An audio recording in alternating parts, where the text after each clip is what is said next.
Hi there, Hillary here for Waterlogged on behalf of saltwateraquariumdotcom. Today I am in Hawaii on the island of Oahu in Waikiki, and since I'm here I thought I would take the time to go and visit the Waikiki Aquarium. I was here almost a decade ago, so I can't wait to go and check things out and see what changes have come about while I've been gone and talk to some of their aquarists and learn what changes are coming in the future. I think you're gonna like what we have to find.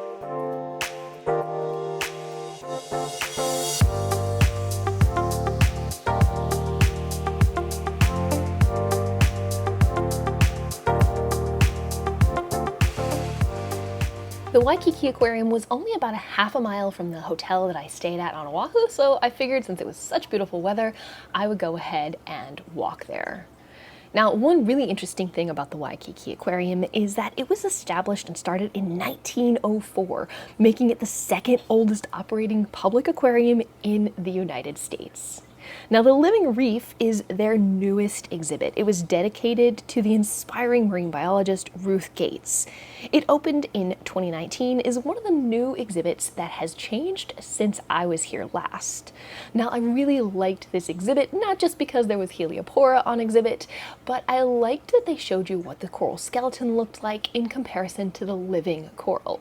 That way, when you are out on the beach and you see some of the coral skeletons in the rubble, you know what the real coral looked like once it was alive.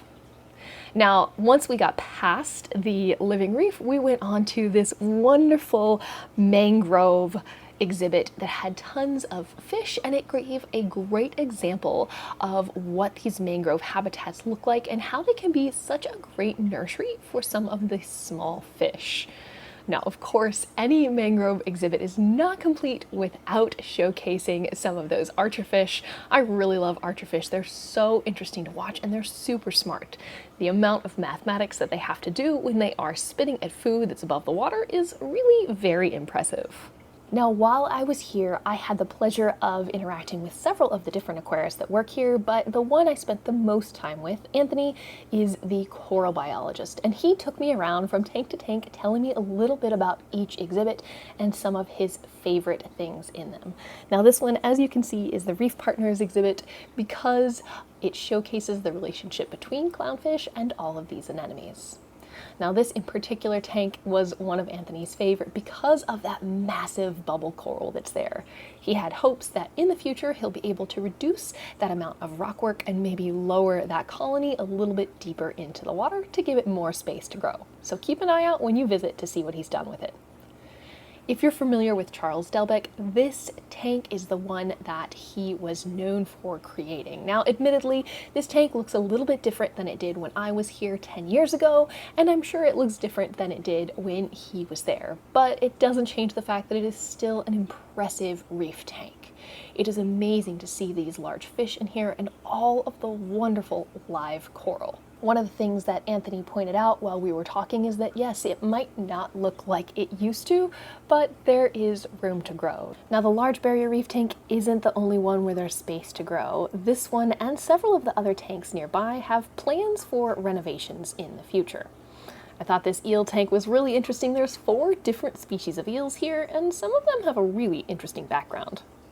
One of the things I remember from the last time I was here was all of the clams, and I thought it was cool to see all of them in this one tank hanging out with some of those adorable yellow tangs that are from biota.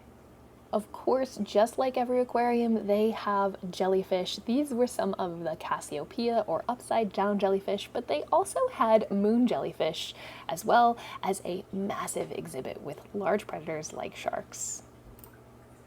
Even though this was a fairly small aquarium, it was really hard to pick out which tanks were my favorite, although this particular one ranks pretty high up there, and one of the reasons for it is the species that they have in it. This incredibly bright urchin at the center of the screen is one of them, but also I think I got to see my first ever Hawaiian cleaner wrasse, despite the fact that I couldn't get a good video of it. It was incredible with the bright purple that is on its tail, and it was just so fun to watch the fish and the movement in this tank. Now, this is another tank that caught my eye. I love the coralline algae that's in here. I don't typically see it growing like that in most average tanks that I've seen, so this was really a treat. Now, another treat that I got to see while I was here was the Abe's angel. Now, I haven't ever seen one of these in person, and Anthony pointed out that if you were to actually find one of these angelfish for sale, because they are so rare, they can fetch for prices up to $47,000 just because of how deep they are when you have to go and catch them. Now, this was another treat, is this wall with all of these tiny fish in these tanks. You can see that flame angelfish there. There's a couple of them in this tank. There's an adorable pufferfish. And there was a whole tank full of little porcupine puffers. I absolutely could not get enough of this tank. They were so cute hanging out in there all together. Now, those weren't all of the cute fish, there were more of them. They had this little grumpy guy who absolutely did not want to let go of his rock and his artificial plants in there, but they were doing some cleaning while I was there, so gotta make sure things are looking good. I don't know about you, but it's not often that I actually get to see an octopus when I'm visiting the aquarium, and the Hawaiian day octopus was one they had on exhibit, and like its name suggests, it's very easy to spot during the day. These razorfish were just one of numerous signathid exhibits that they had here at the Waikiki Aquarium, and it was not as easy to spot some of the other species as it was to spot some of these seahorses and those razorfish just a second ago.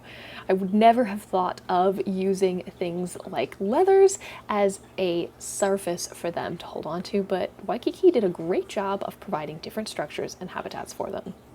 Okay, this is the last and final exhibit that I stopped at, and it's the coral farm. What sets this one apart is that it is outside, exposed to the elements. There's no light on it except for the sun, and there's no lid. But look at the size of these colonies. It's incredibly impressive. Now, if you take a look here to this tiny little frag, this is one of the oldest corals that is in captivity. It's obviously a frag of a colony, but it boggles my mind to know that this little coral is something that is potentially older than I am. Now, I'm talking about growth in this tank, and look how much this coral is growing up and out of the water. Can you ask for anything more in a reef tank? That is going to conclude the end of my tour here at the Waikiki Aquarium. I want to shop at the gift shop and support them a little bit more. I love supporting the aquariums when I go and travel, and I encourage you to do the same. Hopefully this visit of the Waikiki Aquarium has encouraged you to maybe stop by the next time you are on the island of Oahu and you check out all of the amazing species that they have and get to see the new renovations that are coming up in the future. All right, this has been Hillary for Waterlogged on behalf of saltwateraquariumdotcom. Thank you so much for watching. Aloha!